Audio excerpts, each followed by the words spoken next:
Hello दोस्तों, स्वागत है आपका मेरे चैनल दुबे सर जीएस पर। आज हम पर्यावरण भूगोल में जीवमंडल को पढ़ेंगे। यह पर्यावरण भूगोल का तीसरा पाठ है। इस पाठ के अंतर्गत जीवमंडल के अंतर्गत जीव की उत्पत्ति कैसे हुई, संसार में या इस पूरी पृथ्वी पर जीवन कब, कैसे और किन परिस्थितियों में आया, आज इसी टॉपिक की चर्चा करेंगे। तो आपसे अनुरोध है कि आप लगातार हमारे साथ बने रहिए। आज आप जानेंगे कि जीवन इस धरातल पर कैसे आया। तो चलिए, जीवमंडल, सबसे पहली बात है कि जीवमंडल का अर्थ क्या होता है। जीवमंडल का अर्थ हो गया, मंडल का सिंपल सा अर्थ है समूह, अर्थात जीवों के समूह को जीवमंडल कहते हैं। यह जीवों का समूह कहाँ कहाँ है? 3 फॉर्मेट में है, और यह 3 फॉर्मेट है: वायुमंडल, स्थल मंडल और जल मंडल। वायुमंडल, स्थल मंडल और जल मंडल, इन तीनों मंडलों पर जो जीव पाया जाता है उसको समवेत रूप से एक साथ हम पुकारते हैं जीवमंडल के नाम से। उसमें उड़ने वाले, चलने वाले, तैरने वाले, देखने वाले, सरकने वाले सारे प्रकार के जीव आते हैं। तो यह जीवमंडल का अर्थ हो गया।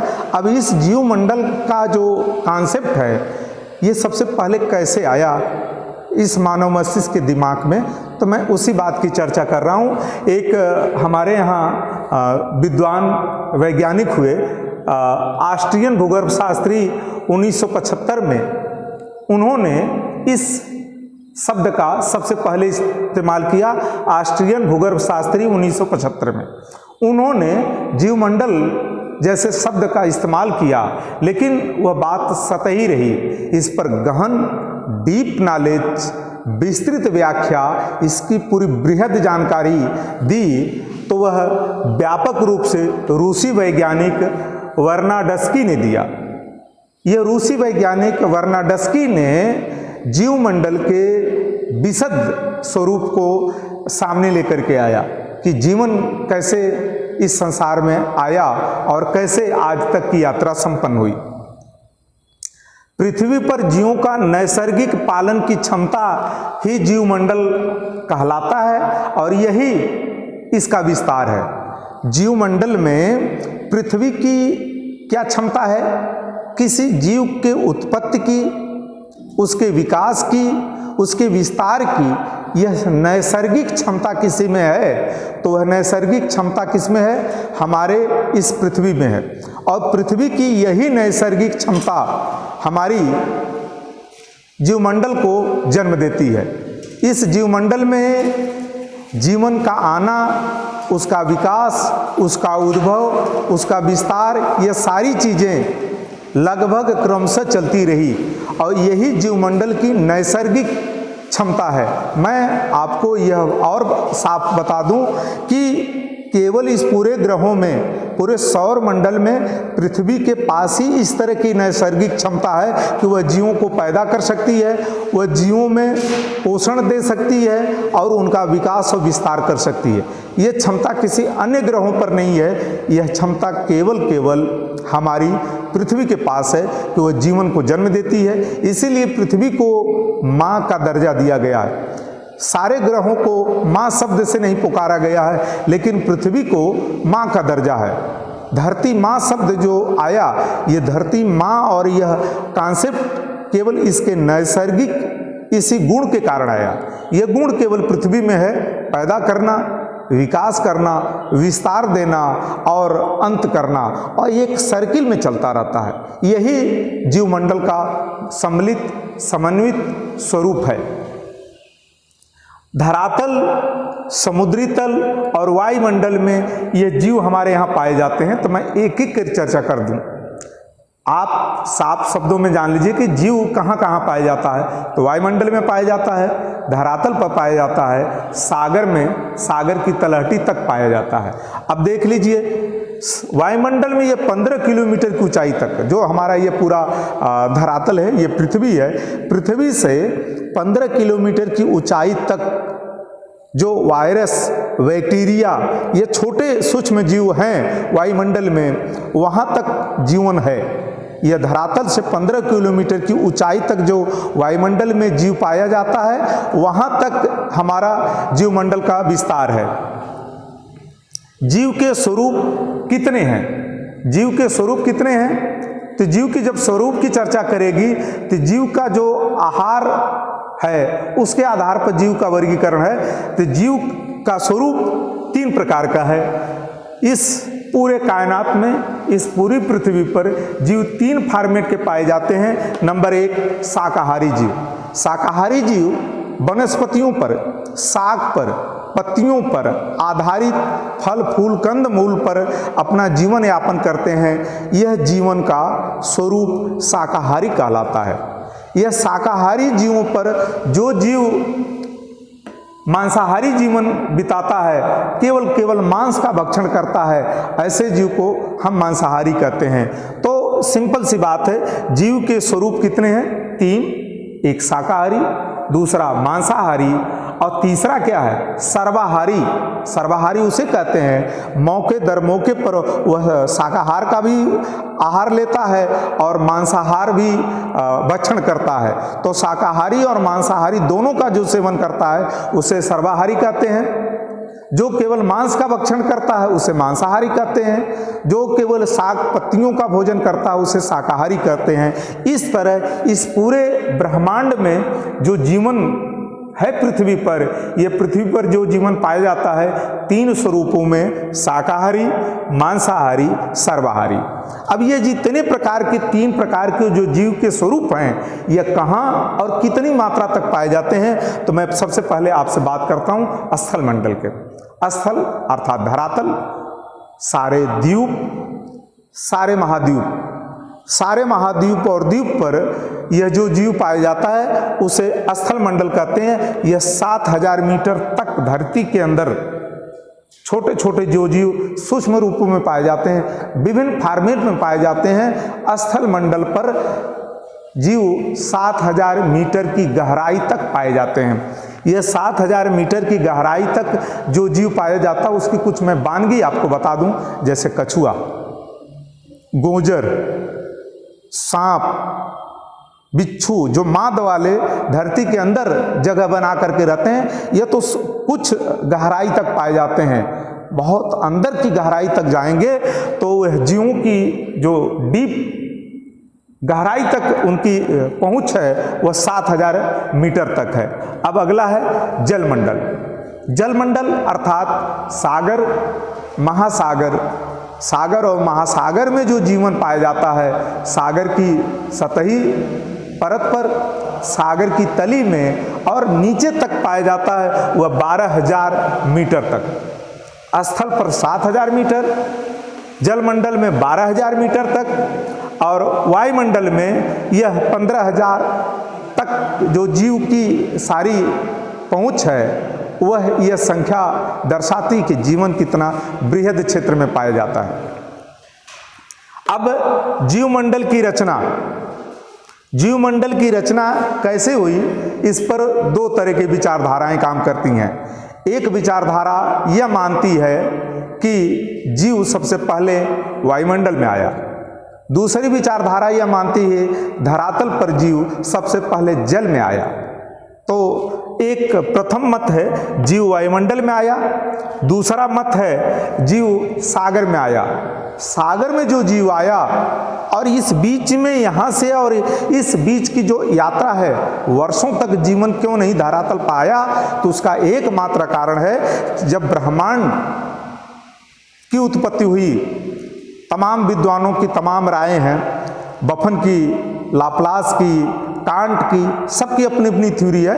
वह जब चैप्टर चलेगा तो उस पर अलग से बात करेंगे, लेकिन आप ये सिंपली बात जान लीजिए, जब ब्रह्मांड की उत्पत्ति हुई उसमें से जब हमारी पृथ्वी हुई टूट करके अलग, तो ये दहकते हुए गोले के समान थी। अब कल्पना करिए कि जब दहकते हुए गोले के समान पृथ्वी थी तो टेम्परेचर कितना हाई रहा होगा। इस टेम्परेचर हाई होने के कारण जीवन की तो कल्पना ही नहीं की जा सकती थी।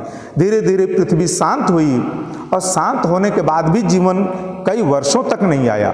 उसका एक और कारण था धरातल पर ज्वालामुखी का फूटना। विभिन्न स्थानों पर जो ज्वालामुखी फूटे उनसे बहुत हार्ड टेम्परेचर बढ़ गया धरातल का।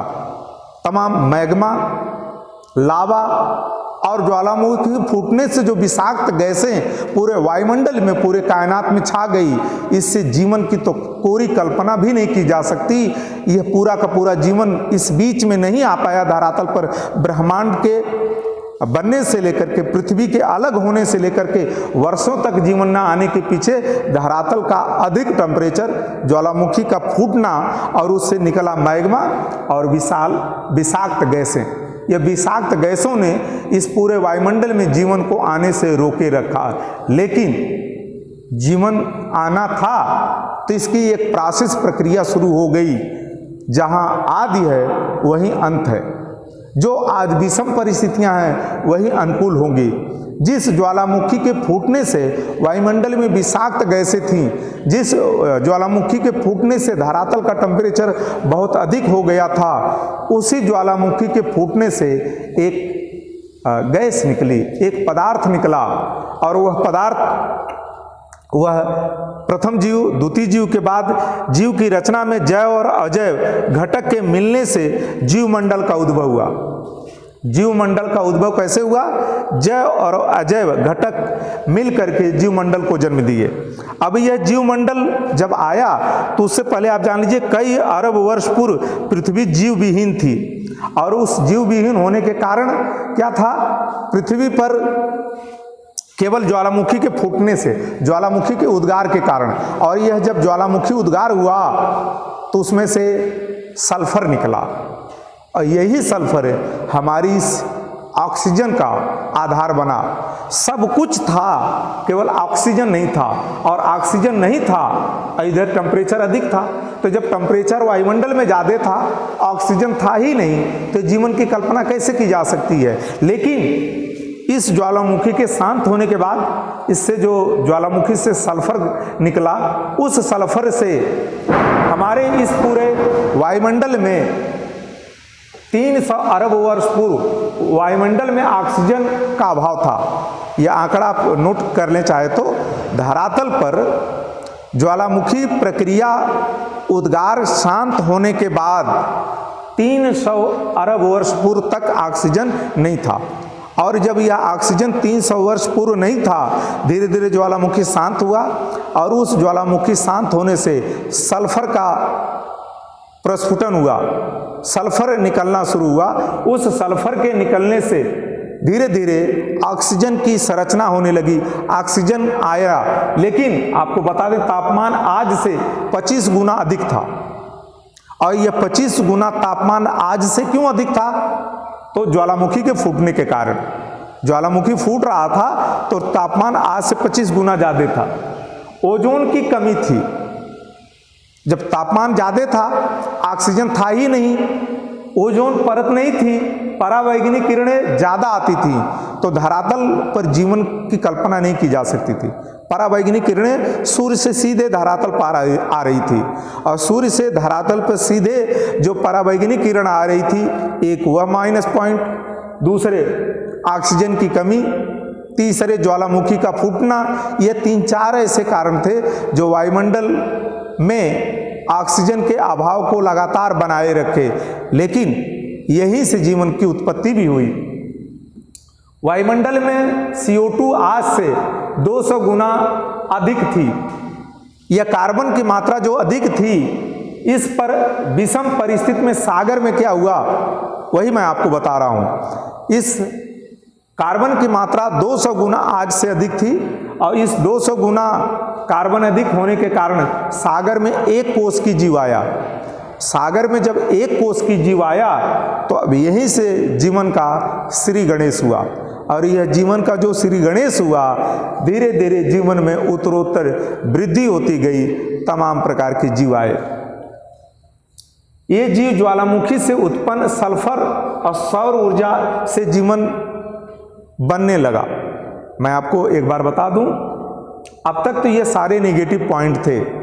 वायुमंडल में ऑक्सीजन का अभाव, टेम्परेचर का 25 गुना अधिक होना, ओजोन की कमी, सूर्य से परावैंगनिक किरणों का अधिक आना, कार्बन डाइऑक्साइड का 200 गुना अधिक होना, ये सारे माइनस पॉइंट थे।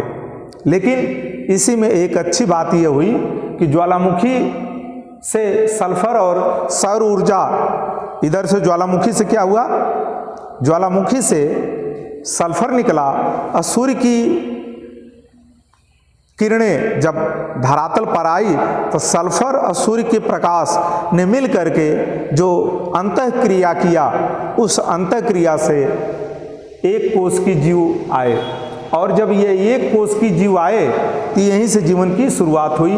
पहले इन्हीं जीवों से ताज सामग्री से, इन्हीं जीवों के ताज सामग्री से जीवन आया।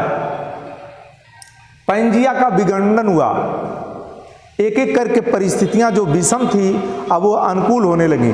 और वह अनुकूल परिस्थितियां क्या हुई, मैं वही आपको बता रहा हूं। ज्वालामुखी से सल्फर, सूर्य से सौर ऊर्जा, इन्हीं से एक कोष की जीव पैदा हुआ।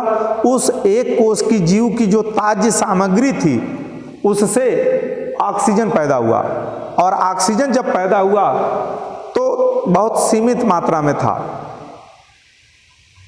सल्फर और सूर्य की रोशनी से एक कोष की जीव आया। उस एक कोष की जीव के जीवन काल के पूर्ण होने से जब उसने ताज सामग्री छोड़ी, जब से उसके शरीर का अवशेष, उसकी ताज सामग्री, उससे ऑक्सीजन पैदा हुआ, लेकिन सीमित मात्रा में था। और इस ऑक्सीजन के सीमित होने के कारण अभी जीवन भरपूर मात्रा में नहीं था। ऐसे में एक और घटना हुई, पैंजिया का विखंडन हुआ।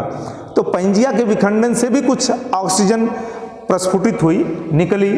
फिर 3 अरब वर्ष पूर्व वायुमंडल में नाइट्रोजन, अमोनिया और जल, कार्बन मोनोऑक्साइड की मात्रा और ऑक्सीजन, ये सब मिलकर के धीरे धीरे बन रहे थे। लेकिन फिर भी अभी ऑक्सीजन कम था। अभी ज्यादा मात्रा में क्या था, 3 अरब वर्ष पूर्व की घटना मैं आपको बता रहा हूं। नाइट्रोजन, अमोनिया और जल, कार्बन डाइऑक्साइड, ये सारी गैसें अधिक थी, ऑक्सीजन भी कम था। और यही ऑक्सीजन कम होने से अभी प्रचुर मात्रा में जीवन नहीं आ पाया था। तो ये छोटी सी सीरीज थी जो जीवमंडल की। हमने अभी आपको इसकी भूमिका बताई है कि जीवमंडल में जीवन कैसे आया।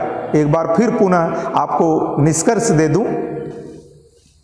ऑस्ट्रियन भूगर्भ शास्त्री ने जीवमंडल की कल्पना की। वर्नाडस्की रूसी वैज्ञानिक ने इसको विस्तार से बताया।